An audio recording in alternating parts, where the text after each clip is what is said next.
Hey, what's up, everybody? Good. I think I'm posting this at night, so we'll see. But I wanted to come in here and make something a little different today, which is what content or what media really inspires me both to make art and as a person. Because as I wouldn't be an artist or an author if I didn't love a lot of media. And I think my picks are a little off the beaten path, so I'm gonna steer away from manga unless something naturally comes up, just because I talk so much about manga. But this is just like a nice way we can kind of get to know each other. I think my cat is going crazy over there, so yeah, it's funny. All right, so without further ado, right now, this is gonna be like what I'm reading right now or what I just finished, or I've rereading. It's just like generally. So yeah, I want to get into that. So let's go. So first off, I really want to get into comics, because as a comic creator, I mainly do raid comics. I have my coffee, and I'm going to talk about American comics because they're the best. Biased, my cat's going crazy back there. So the first thing I want to talk about is Something is Killing the Children. I see I have the library edition for this. It is one of the best. I'm just going to put art up while I talk about it, probably, but it's some of the best art in the industry. You can see why I like it. The colors are brilliant. The writing is amazing.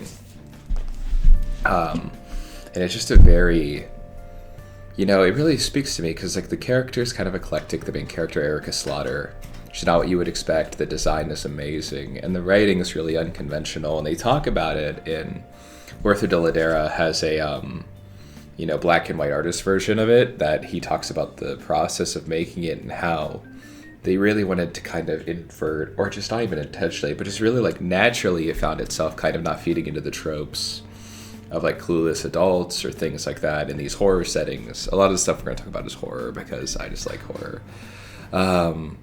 It's just such a beautiful story and just amazing art and amazing just badass main character. I don't know if I can say that on the internet, but we'll see. Erica is just such a great character, and she kind of reminds me visually of Grayson a lot, so I kind of like seeing like an Elseworlds Grayson, my own character.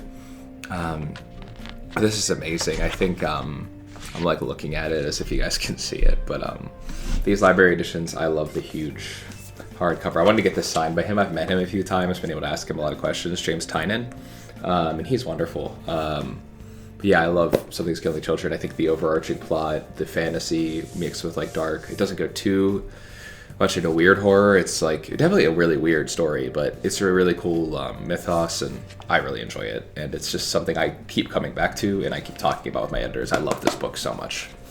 Secondly, here's another thing that I have a lot of personal stake in.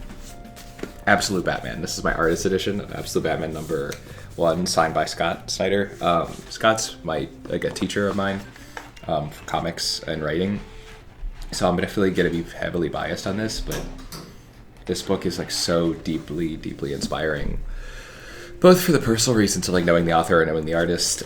Nick has given me really great. He's like talked about Grayson, my own book, and talked about it in really glowing ways, and like looked at the art and really loved it. And Scott's looked over Grayson, so like I definitely have some like bias, but just the way that it does like the multi-panel pages and the way that the art is just so bold, and there's like they have like 16 panel pages or something like that, and how the plot is just has so much forward momentum while being a monthly series. It's just so amazing to me, and the way it blends body horror with Batman and keeping the core of the character so strong. And part of the reason I want to draw comics is because of Scott's run on Batman from the New 52, and Nick Dragotta's work on East of West is so seminal that I'm like, dude, this is perfect. I'm sure I'm showing a lot of the panels right now.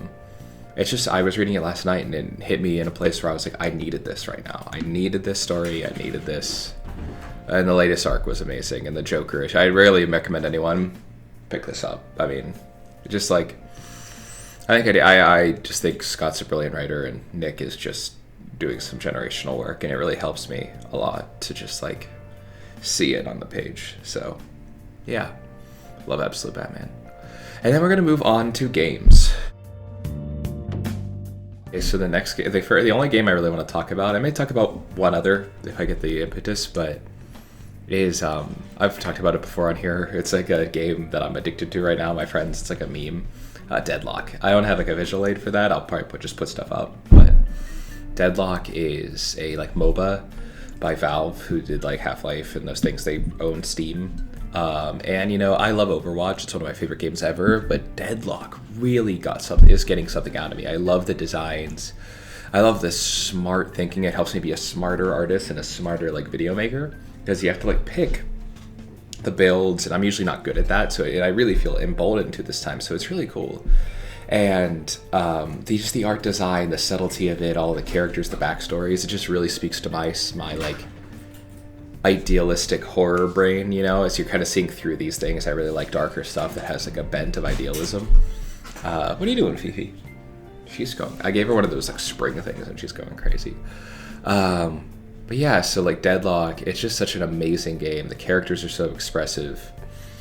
The world is so... I used to live in New York for a couple of years, and you know, it's cool. The Cursed Apple is just so sick. I just think it's an awesome thing. If you can get an invite to the beta or the alpha, it's just really worth it. It's a really difficult game, but I find it, just the art of it is just so satisfying. The story is so satisfying. I could spend hours playing Deadlock. I'll probably play it as a reward to myself for getting a lot done today. I mean, I love Deadlock so much.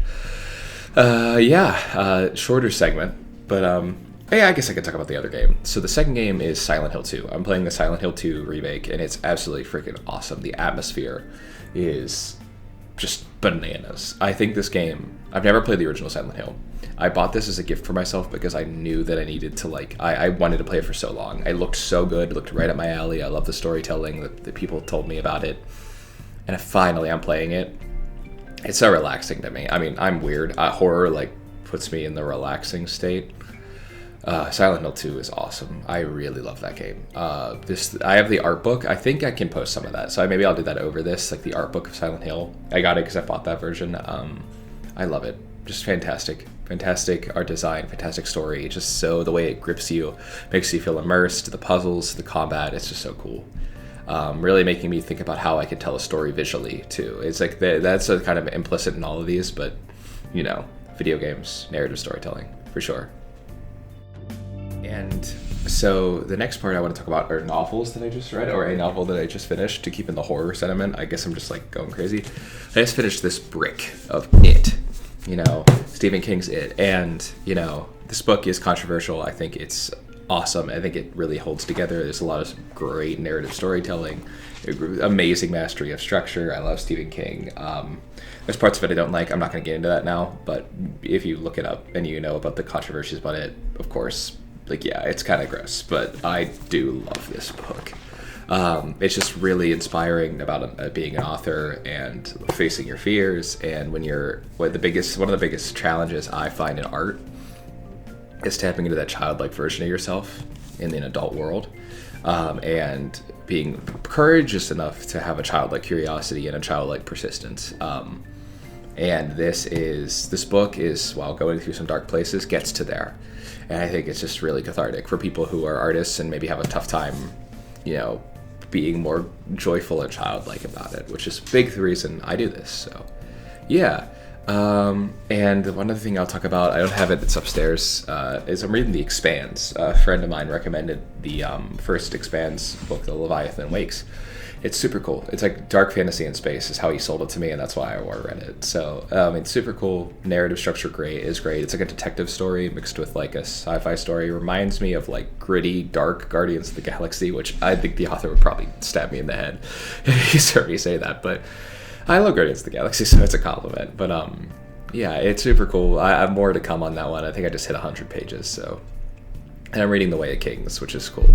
More on that when I finish it. I can't really talk about that yet. I've read a lot of Sanderson, but yeah.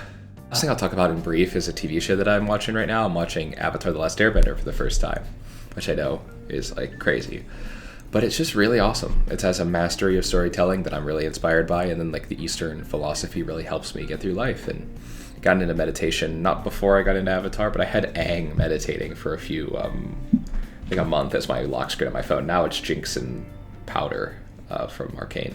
I like Arcane, but Avatar: The Last Airbender is really, really awesome, and I'm really learning a lot about, you know, how to mix like it's cool to see like how they told a story they believed in and created this new IP on Nickelodeon, which doesn't usually have narrative-based television. And it's just awesome, like the different tribes and how they're blending that.